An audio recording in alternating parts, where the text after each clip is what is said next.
Hi guys, তো দেখতে আছেন যে ওয়াটার সাপ্লাইটা আমাগো গ্রামের কমসে কম 2 বছর ধরে বন্ধ রয়েছে। তো আমার আঙ্গো বাড়ি তুলে এখনো পানি যায় এবার নাই। তো আজকে এক্সপোর্টস করবার নিয়ে আয় বললাম, ভিতরে যাবো দেখি কি হইতেছে কি না হইতেছে। চলো, দেখতে পাচ্ছেন যে তারা মারা, তো উপরে দেওয়া যাইতে হবে।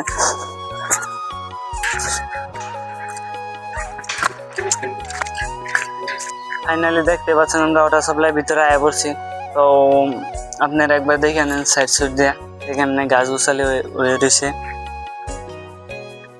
তো সরকারে না পয়সা খরচ করে ঠিকই বানায়, কিন্তু কোনো কামে আহে না পাবলিকের। তো কমসে কম 2 বছর ধরে বন্ধ হয়ে রয়েছে এই ওয়াটার সাপ্লাইটা।